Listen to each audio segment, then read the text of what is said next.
Hi, Sharon Raji Maynard here again with Vajra Ma. And while the value of our physical body sometimes independent of the that sex of the body itself, sometimes we just kind of poo-poo it, especially those of us, those who are in that spiritual realm. I'm spiritual, therefore it doesn't matter if I can't pay my bills and if my body's not well. We've also built just a disconnect from the body itself. So, you know, getting back to the truth that this body is so important and what is part of the system beyond the body itself, but because of the body you've chosen to incarnate into. And you alluded to that collective, that female collective consciousness field. What talk about that? Yeah, I think women can understand that in terms of quilting bees, coffee clutches, that sort of thing. Women have a desire to come together in a group in a way that when men get together, they usually do it to go fishing or do some kind of activity, right? Yeah. But women come together to share and converse. And um, taking that to the level of spirituality, Sharon, Mhm. uh, into ritual, into spiritual experiences, which is the way I've worked with women since like the late 80s, 1980s, where we come into circle and we have a devotional intention. We're doing ritual. We are sharing information about the goddess or women's history, um, about spiritual dimension, about the earth, etc. When we do that, we really start to tap into the deeper collective consciousness of woman, which is holding um, wisdom, wisdom for humanity. Mhm. Women used to come together in indigenous cultures in moon lodges where they would bleed together. And, even now today, if women live in dormitories or in houses together, they'll start to get in sync with each other. And when you do that, your menses is actually a portal of wisdom. We're Mhm. much more psychically open, and we need more dream time. um, we're we're more porous and open to getting spiritual information, to um, and when you do that collectively, whether we're bleeding or not in a moon lodge, when we come together in ritual, the kinds of things that come through, the kind of wisdom, the kind of instinctual knowing, the kind of healing work that we do on each other Mhm. naturally, through movement and sound, it's just like a natural thing for women. There's a deep mind that comes together and we just know what to do. I've had healing circles where a woman lays down and she says, this is my issue. And we just work as a group, sometimes with drum or rattle or voice or hands on. And nobody tells anybody what to do. We just know what to do. We feel it. That's collective consciousness. And the collective consciousness of women includes everybody, whereas the collective consciousness of men, which has been severed from women now, because women have been oppressed for 6 to 10,000 years, that collective consciousness is aggressive and actually is based in, well, that's what patriarchy is separation. Yeah. And it's based in the original lie, which is male birth, that men give birth. And we've seen that in the religions. It's a male God creates a male, and out of that, he creates a female. That's what the Bible says. Mhm. And it's, pretty much the same in Islam and Judaism. The male's in charge. The male is the birth. But that's the original lie. Mhm. It's the woman who is inclusive of the male. And so our collective consciousness is fundamentally different than the male. And that's why if you take the male consciousness, collective consciousness today, that's separate from female, and you have brutality, destruction, control, domination, violence, war. To me, it's obvious. Right. I, Yeah. For me, the way I see it, and I think it wouldn't be different than what you would see.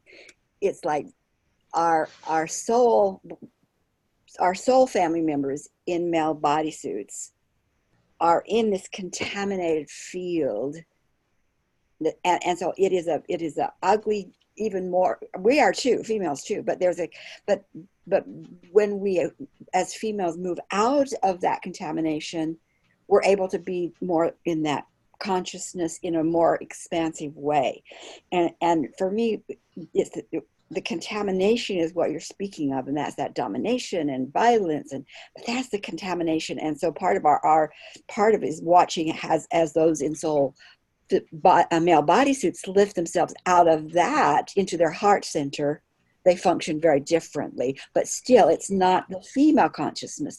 It is still a male consciousness, but doing a divine dance as women, when they get out of that crippled consciousness of the female field, are doing a divine dance. They're different dances, but they're complementary now.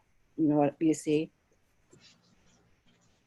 Yeah, and I think that the heart is the key for coming into unity between the sexes and between the different uh, modes of male and female functioning.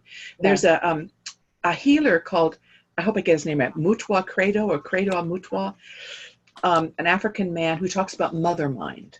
Mm-hmm. Mm-hmm. And he talks about men participating in women's capacity to uh, be inclusive, create community, create culture, Yes. create harmony. They need to get into mother mind with women. It Yeah. comes more naturally to women, and Yeah. that's has got to be heart based, like you say. Yeah. To me, it's like you say, women have this natural ability to want to build a culture, whether it's a home culture or a community culture. They want to build cultures or design cultures that's going to embrace and be good for all. And that's the leadership Yeah. quality that women bring to the table that's very different Yeah. than domination. So for me, the way I verbalize it is that women have to do their design. Do your design. What's the vision? What's your natural inclination? And take back your right to design space to be the leader, using the understanding, being aware of what the body and the field can bring to that. And then the men feel through the heart what design they then want to bring their strength. I'll dig the ditches, I'll put in the fence posts, I'm going to help make that happen. And that's how I would verbalize exactly what he said in the mother mind. It's like the Yeah. design women can do, but men need to then bring their heart strength to help make that design happen. Would that be? They help implement. They support the women in that, and they Do? implement it. They do. Right? They Yes. cooperate. Yes. Yeah, That's and right. are in service. Yeah, That's because women's design is in service to humanity. exactly. So men are in. Yeah. Are in service to Yeah. that. They're both in service to the design, really, the outcome, because Yeah. they both want the outcome, which is good for everybody, and they each bring their unique piece to it. Yeah. I did an interview once with Chris Williamson, whom you may or may not know, but she's a singer-songwriter through the 60s, and she was one of many who were lesbian women, but their voices and what they had to say was really valuable, and they couldn't find a label who would sign them, and so they created their own label. I don't remember what it is, but it's still in existence. But she said to me, she said, during the 60s, and she was very much a part of that, she said nothing came to change that wasn't begun in coffee clutch conversations. Ha. Yeah. As women got together and they shared and they shared, and they would go like, whoa, this needs to change, or whoa, and I thought that's a practical application of that ability of women to tap into that wisdom field in whatever way they do. And in that particular instance, it was, how do we want to change different aspects of what was going on in our country? Yeah. Is this the same thing as consciousness raising groups. I mean, that's what that was based on. Women getting together and talking, Yeah, coffee clutch, talking about, that's how the women's movement started, exactly. back in the 60s. That's what she Yeah. said. Nothing happened without that. And some of them weren't any intentional.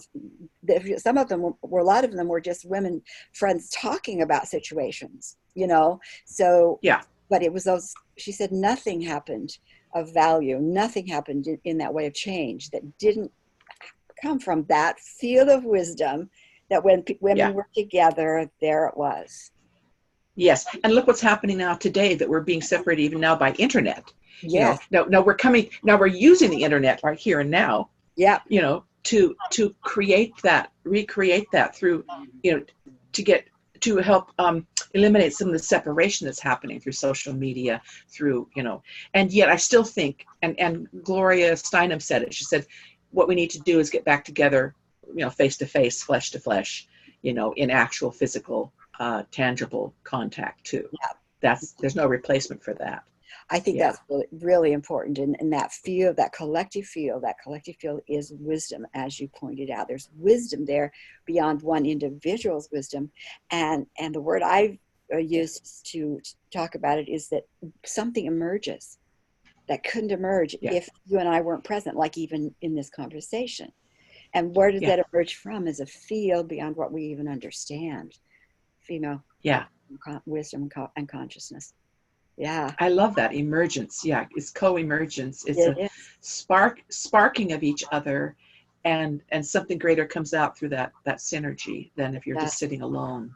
And in Yeah. this day and time, what I'm seeing with women is there's more. We're more apt to now act on it. We're taking it to the next steps, taking it into action, even beyond our own inspiration, which is totally thrilling. Yeah. And that's what Yeah. you're doing, my friend. Yeah. So are you? Yeah. Yeah. Yeah. So keep talking with your women friends, and let's see what else we Yeah. can learn from that field. Well, thank you for that sharing, Vajra Ma. And Thank you, we'll Sharon. have Yeah, more. here we are talking. Here we are doing it. I love it. Okay. Okay, soon. See you. Bye-bye. Bye.